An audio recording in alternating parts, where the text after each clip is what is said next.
Times news channel देख रहे आप सभी दर्शकों का बहुत बहुत स्वागत है। मैं हूं रमनदीप कौर। इस वक्त की बड़ी खबर आ रही है प्रयागराज से। क्या है पूरा मामला, देखने के लिए बने रहिए हमारे साथ। शहर में बढ़ती ठंड के कारण लोग परेशान हैं और अलाव का इंतजाम न होने के बाद कई बार आम आदमी पार्टी ने नगर निगम को पत्र भी लिखा, मगर जिसके बावजूद सड़क पर अलाव का इंतजाम नहीं हो रहा, जिसको लेकर अब आप जिला अध्यक्ष डॉक्टर अल्ताफ अहमद ने निशाना साधा और साथ ही लोगों को तक लकड़ियां मुहैया कराने की अपील की है और कहा अगर ऐसा नहीं होता है तो आम आदमी पार्टी ने लकड़ी खरीदी है वो लोगों तक पहुंचाने का काम करेगी, जिससे लोगों को ठंड से राहत मिल सके। आइए सुनाते हैं क्या कुछ कहा आप जिला अध्यक्ष डॉक्टर अल्ताफ ने।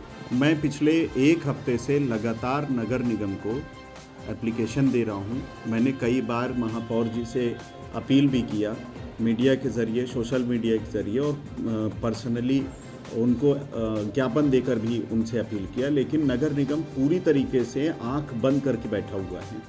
नगर निगम अलाव का इंतज़ाम नहीं कर रहा है। मैं नगर निगम से और महापौर जी से पूछना चाहता हूं कि क्या वो किसी ऐसे वक्त का इंतज़ार कर रहे हैं क्या कि कोई अगर ठंड के मारे ठिठुर कर मर जाए तभी वो अलाव का इंतज़ाम करेंगे। मैं एक बार आप मीडिया के माध्यम से फिर से अपील करना चाहता हूं और मैं ये कहना चाहता हूं कि अगर 24 घंटे के अंदर अंदर नगर निगम ने अलाव का इंतज़ाम नहीं करवाया तो आम आदमी पार्टी ने लकड़ी खरीद लिया है और अब हम लोग 24 घंटे के बाद खुद अपने प्रयागराज वासियों को, शहर दक्षिणी वासियों को खुद जाकर लकड़ी मुहैया कराएंगे ताकि इस ठिठुरती हुई ठंड से उन लोगों को राहत मिल सके। संगम नगरी प्रयागराज में जहां अग्रणी समाज ने आगाज सम्मेलन में अपने समर्थन से इनकार किया था, जिसके बाद अब सपा नेता सलामतुल्लाह अग्रणी समाज के समर्थन में आए हैं और उन्होंने मंत्री नंदी पर निशाना साधते हुए कहा अग्रणी समाज तो शुरू से सपा के साथ रहा है और उनके स्वर्गीय पिताजी भी पुराने सपाई रहे हैं। आइए सुनाते हैं क्या कुछ कहा है सपा नेता सलामतुल्लाह ने। बिल्कुल सही कह रहे हैं वो कि दुरुपयोग किया जा रहा है। माननीय मंत्री नंद गोपाल गुप्ता नंदी जी झूठ के पुलिंदा है, ये झूठ बोल रहे हैं और वाइफ हस्बैंड दोनों झूठ बोल रही हैं। जब इसके खंडन हो गया तो इससे यही माना जाएगा कि ये झूठ बोल रहे हैं। अग्रणी समाज इनके साथ है ही नहीं है। अग्रणी समाज तो हमारे साथ है, समाजवादी पार्टी के साथ अग्रणी समाज है, कल भी रहा और है भी। आप देख लीजिए कि स्वर्गीय श्यामाचरण गुप्ता जी भी हमारी पार्टी के ही रहे हैं, पुराने सपाही रहे हैं। तो इससे तो यही साबित हो रहा है ना कि ये लोग झूठ बोल रहे हैं। झूठ का पुलिंदा है नंद गोपाल गुप्ता के पास, क्योंकि ज़मीन से साफ हो चुके हैं। अब ये झूठ की राजनीति करेंगे। अब ये मंत्री हैं, ये भी झूठ बोल रहे हैं, क्षेत्रीय राजनीति में भी झूठ बोल रहे हैं। तो ये अपनी टीआरपी बढ़ाने के लिए झूठ बोल रहे हैं और झूठे हैं ये, बाकी कुछ नहीं है। ये अब सिर्फ और सिर्फ अपने क्षेत्र में वोटर बजावें और उनके पास सिर्फ वोटर रह जाएगा। संगम नगरी प्रयागराज में आगामी मेले को लेकर अब तैयारियां करीब करीब पूरी होती दिखाई दे रही हैं। वहीं मेला विभाग का दावा है कि सड़क का कार्य, नल जल निगम का और बिजली का कार्य बहुत तेज़ी से चल रहा है और साथ ही संस्थाओं को भूमि आवंटन भी किया जा रहा है। वहीं अब कई पीपे के पुल भी बनकर तैयार हुए हैं और जिसके लेकर अब सड़क के कार्य में तेज़ी की गई है और बिजली के कार्य में भी काम तेज़ी से किया जा रहा है। आइए सुनाते हैं क्या कुछ कहना है इस पूरे मामले पे मेला अधिकारी का। क्या तैयारियां हैं मेले की?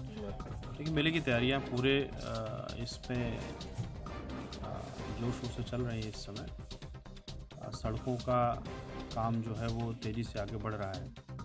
साथ ही साथ बिजली विभाग, जल निगम अपना काम तेज़ी से कर रहा है। जो संस्थाएं हैं उनका भूमि आवंटन तेज़ी से चल रहा है। इसमें दंडीबाड़ा, आचार्यबाड़ा, खाक चौक, इन सब का आवंटन लगभग पूर्ण हो चुका है। अब इसके बाद प्रयागवाल और संस्थाओं का आवंटन प्रारंभ हो रहा है।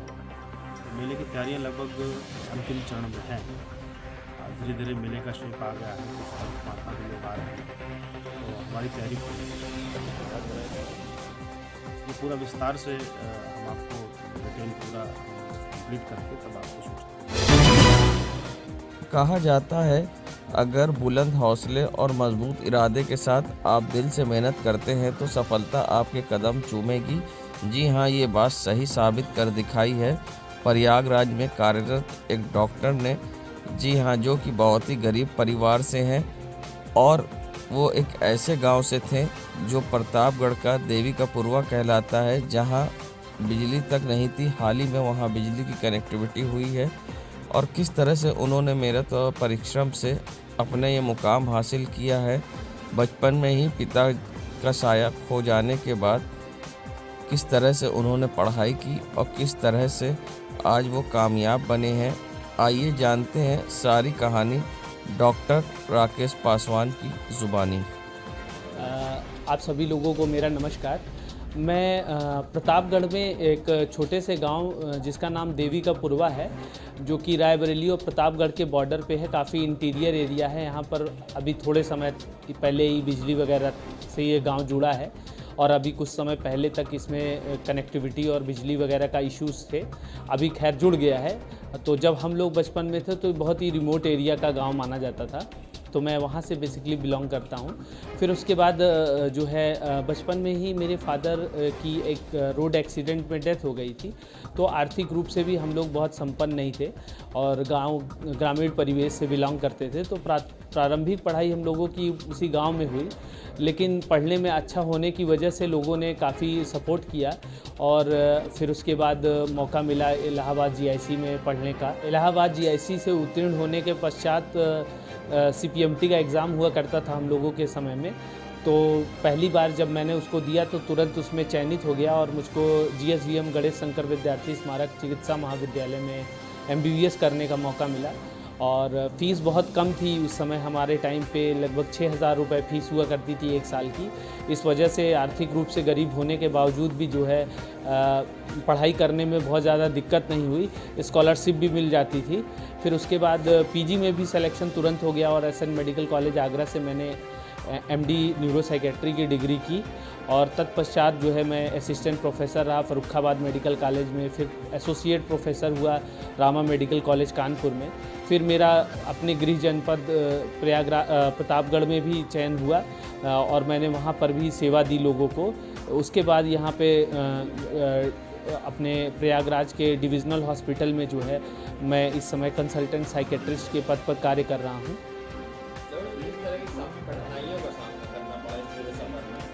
दो तरीके की कठिनाइयाँ मेन इसमें मुझे फेस करनी पड़ी। पहले तो मैं बहुत रिमोट एरिया का था, तो वहाँ पर पढ़ने के संसाधन बहुत लिमिटेड थे, स्कूल कॉलेजेस नहीं थे और जो स्कूल कॉलेजेस थे उसमें पढ़ाई का स्तर बहुत अच्छा नहीं था। तो पहली चीज़ तो इंफ्रास्ट्रक्चर रिलेटेड प्रॉब्लम फेस करनी पड़ी। दूसरा, जो मेरा परिवार था, मैंने बताया मेरे फादर की डेथ हो गई थी, तो आर्थिक रूप से भी बहुत कमज़ोर था। तो आर्थिक समस्या भी बहुत थी मेरे सामने कि मैं इलाहाबाद आकर के रिलेटिव्स के सहारे रहा काफ़ी समय तक। रिलेटिव्स ने सहयोग किया तब जाके हम लोगों का काम किसी तरह से हुआ यहाँ पर। तो यही दो मेन समस्याएं थी कि हमारे क्षेत्र में जो स्कूल कॉलेजेस थे वो बहुत ही पिछड़े हुए थे और फिर आर्थिक रूप से भी बहुत दिक्कतें थी।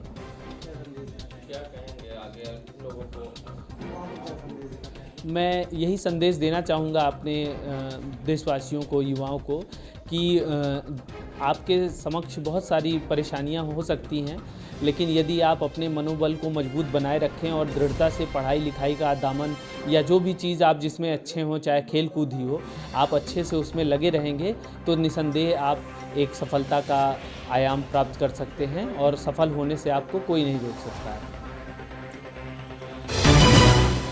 संगम नगरी प्रयागराज में पिछले कई महीनों से रेजिडेंट डॉक्टरों का प्रदर्शन चल रहा है। रेजिडेंट डॉक्टरों की मांग है कि मौजूदा समय में सरकारी अस्पताल में जूनियर डॉक्टरों की संख्या बेहद कम हो गई है। लगभग 7% जूनियर डॉक्टर की कमी की वजह से रेजिडेंट डॉक्टरों के ऊपर काम का दबाव ज़्यादा हो रहा है, जिसकी वजह से मानसिक तनाव और कई अन्य तरह से परेशानियों का सामना करना पड़ रहा है। इसके साथ ही अस्पताल में आने वाले मरीजों को भी कठिनाइयों का सामना करना पड़ रहा है। रेजिडेंट डॉक्टरों की मांग है कि जूनियर डॉक्टरों को जल्द से जल्द एडमिशन देकर नया डॉक्टर को प्रोवाइड कराई जाए, जिसके अन्य यूनियन डॉक्टर्स और रेजिडेंट डॉक्टरों की कमी पूरी हो सके। रेजिडेंट डॉक्टरों के समर्थन में ऑल इंडिया मेडिकल एसोसिएशन भी मैदान में आ गया है। ऑल इंडिया मेडिकल एसोसिएशन ने रेजिडेंट डॉक्टरों को समर्थन देते हुए क्या कुछ कहा है, आइए सुनाते हैं आपको।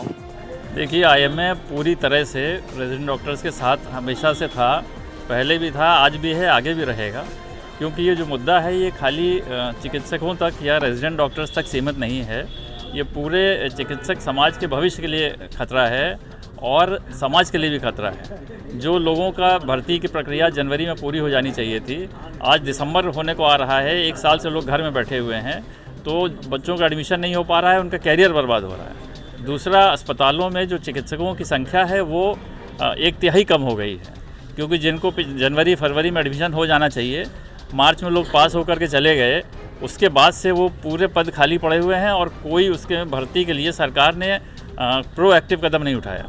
तो हमारी सरकार से खाली ये गुजारिश है कि इस प्रोसेस को जितना जल्दी हो सके करके जो लड़के घर पे बैठे हैं उनको तुरंत अस्पतालों में लिया जाए, भर्ती की प्रक्रिया पूरी करी जाए और साथ ही साथ अस्पताल की जो वर्किंग स्ट्रेंथ है उसको भी इम्प्रूव किया जाए। एफिडेविट देने में सरकार ने देरी करी है। हम लोगों की सरकार से ये गुजारिश है कि जल्दी से जल्दी सुप्रीम कोर्ट में एफिडेविट दे करके अपना स्टैंड साफ करें। संगम नगरी प्रयागराज में जहां प्रियंका गांधी वाड्रा द्वारा लड़की हूं लड़ सकती हूं का नारा दिया गया था, जिसके बाद अल्पसंख्यक कांग्रेस कमेटी नगर अध्यक्ष अरशद अली के नेतृत्व में सदस्यता अभियान चलाया गया और कई महिलाओं को मोहल्ले और घर घर जाकर महिलाओं को सदस्यता दिलाई गई और साथ ही महिलाओं ने सदस्यता ग्रहण करते हुए कांग्रेस की साथ ही नारे भी लगाए, लड़की हूँ मैं लड़ सकती हूँ।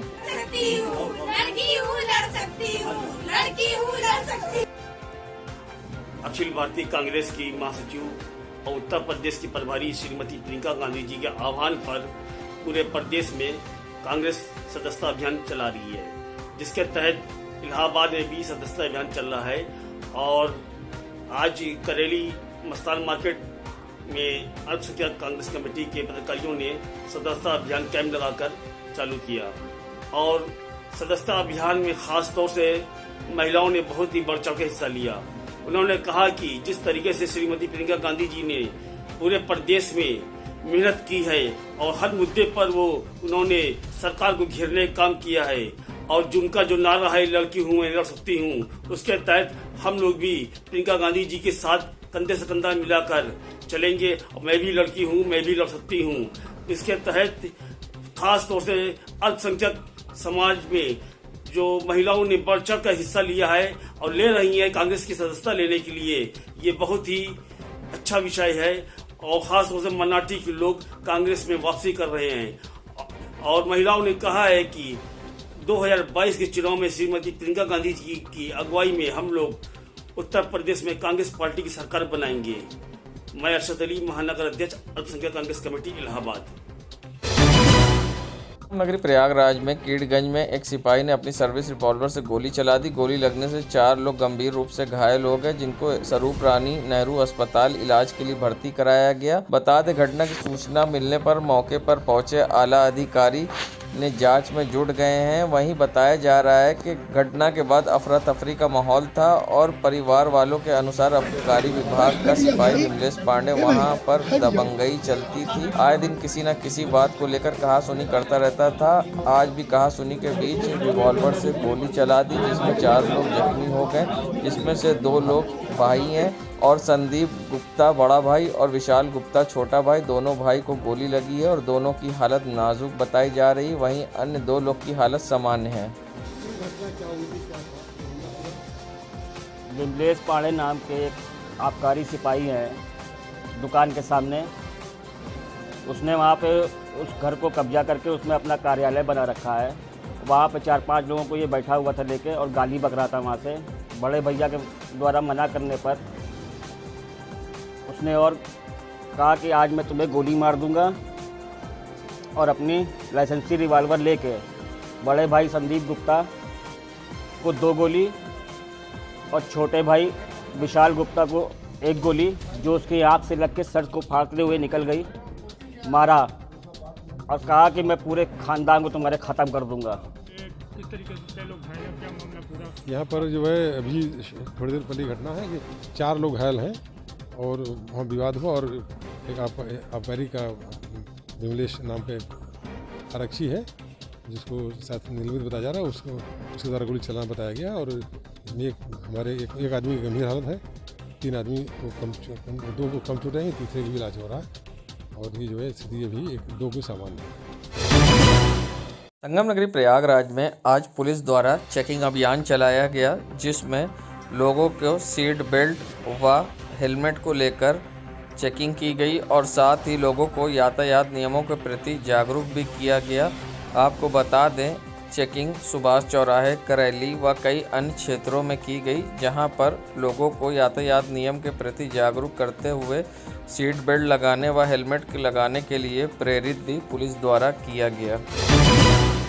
संगम नगरी प्रयागराज में आज मंडल आयुक्त कार्यालय से करीब 50 मीटर की दूरी पर हनुमान बाग कॉलोनी में आज पीडीए द्वारा कार्रवाई कर कई जगह खाली कराई गई। वहीं अब लोगों का आरोप है कि हम यहां सैकड़ों साल से रह रहे थे और हमें कोई न नोटिस दी गई न कुछ, और प्रशासन ने हमारे घर पर आज बुलडोज़र चलाकर घर को ध्वस्त कर दिया और हमारे सामान भी इसी में दब गए। हमें सामान तक हटाने की मोहलत नहीं दी गई, ऐसा लोगों का आरोप है। क्या कुछ कहा यहाँ लोगों ने, आइए सुनाते हैं आपको। भैया, हम लोग यहाँ सैकड़ों साल से रहते हैं और क्या नाम है, हम लोगों को न कोई नोटिस दी गई और न ही कोई हम लोगों को खबर दी गई, और हम लोगों का अचानक आके 2 बजे और यहाँ पर पूरा बुलडोजर लगाकर सारा गिराने लगे। तो हम लोगों ने पूछा भी कि बताइए किस वजह से गिरा रहे हैं, किस वजह से नहीं गिरा रहे हैं। हम लोगों के आजा बाबा पुरखा यहाँ पे रहते थे और हम लोग आज भी यहाँ हैं। हम लोगों के बच्चे छोटे छोटे सब लोग हैं। अब हम लोग गरीब आदमी ठंड में कहाँ जाएं। हम लोगों के प्रशासन बगल में कमिश्नर आयुक्त कार्यालय है, लेकिन किसी प्रशासन ने हम लोगों गरीब आदमियों का भी आगे देखा नहीं और ना ही हम लोगों की कोई सुनवाई हुई। हम लोग छोटे छोटे बच्चे लेके कहाँ जाएं। क्या नाम है आपका? हमारा नाम मनीष कुमार जायसवाल है।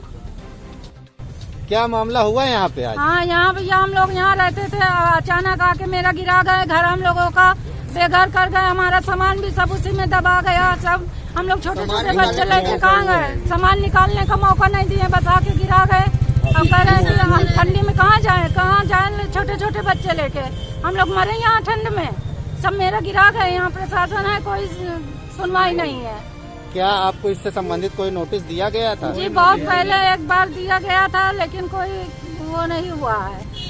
क्या नाम है आपका? कुसुमलता। संगम नगरी प्रयागराज ये नज़ारा है करैली की सड़कों का, जहां ये तस्वीरें अब स्वच्छ भारत अभियान को ठेंगा दिखा रही है। उसका कारण नगर निगम की लापरवाही सामने आ रही है, जहां यहां रोज गंदगी के अंबार लगे रहते हैं, मगर नगर निगम द्वारा सफाई ना होने के कारण यहां पर गंदगी का अंबार लगा रहता है, जिससे आने जाने वाले लोग परेशान होते हैं और उठती दुर्गंध से स्थानीयों को भी परेशानी हो रही है। सबसे बड़ी बात कि आवारा घूम रहे पशु भी यहाँ कूड़े के ढेर में ढूंढ रहे भोजन पन्नी खाकर होते हैं बीमार। संगम नगरी प्रयागराज, जहां चुनाव करीब है और किसी समय भी चुनाव आयोग के द्वारा किसी समय भी आचार संहिता लग सकती है, जिसको देखते हुए सरकार के द्वारा हर तरह से कार्य शुरू किया गया है। तो वहीं आज नए यमुना ब्रिज पर डिवाइडर के रंग का कार्य भी शुरू कराया गया, जहां आज सरकार के द्वारा नगर निगम और पुल अथॉरिटी की तरफ से आज यहां पर डिवाइडर के पेंट का कार्य फिर से पुनः शुरू कराया गया। देश दुनिया की खबरों के लिए world media times news channel को सब्सक्राइब करें।